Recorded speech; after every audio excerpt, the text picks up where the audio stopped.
Not the NRL News. Yes, welcome back. It's time for Not the NRL News, a segment you might have saw last year, but this year we're going to do it live. And the man who is behind the genius of Fletch and Hiney, we're going to make him part of the live show tonight. Please welcome the host of Not the NRL News,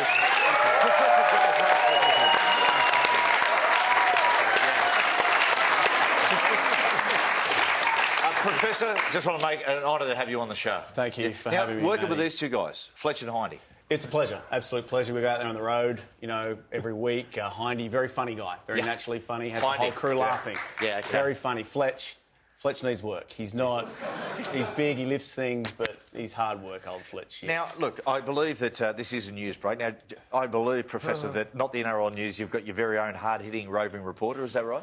That's right, Matty. Not the NRL News has its own Mr. Exclusive. You know, a real newshound digging in the dirt type of guy. 9 News has Danny Weidler, 7 News has Josh Massoud, The Footy Show has Daryl Broman. We have Greg. Remember Greg? Yep. Brought the fish to Hiney's car. Kind of between jobs at the moment. Yes, the vagrant. Yes, that's the guy. Turns out his connections in the rugby league world are second to none. So he's working for us now, and we have his first exclusive interview. And it's a doozy, boys. It's a doozy. There is one character at the centre of the Mitchell Pearce scandal that hasn't spoken to anyone. A Current Affair couldn't afford him, 60 Minutes couldn't buy him, but our very own Greg could. Look, thanks for your time today, mate. I know this must be really hard for you. Back to you in the studio. It's compelling stuff there. Let's hope he doesn't get poached by one of those other networks, guys. You're allowed to do that? You're allowed to do that. It's fine. The dog agreed. Everything's fine. Paperwork was signed. We obviously had to protect the dog's identity with the black bar like the Telegraph did. We're sweet. First game of the season, and Eels half Corey Norman has found himself in a bit of hot water. Following his injury in the first half, cameras picked up Corey using his mobile phone inside the dressing rooms.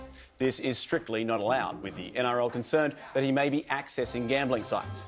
Well, we can tell you it's much worse. Using our unrivaled technology here at Fox, we're able to zoom in 1,000 times. Turns out he was looking at the Instagram page Labradoodle or Fried Chicken.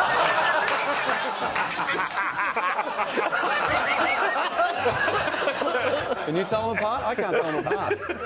So I hope the integrity unit jumps on that one pretty fast. The fun didn't stop there. New Bronco recruit James Roberts raised a few eyebrows with his post-match interview. You're one of the fastest blokes in the competition. Yeah, it's pretty fast, but you know, I got more speed than Oxford Street. It's good. Haven't laughed like that in a long time. It's very good. Fletch, you rightfully pointed out on Friday night that his geographical knowledge of Sydney is incorrect. Yeah, well, because of the lockouts, yeah, on Friday I mentioned it's not Oxford Street anymore, it's King Street in Newtown.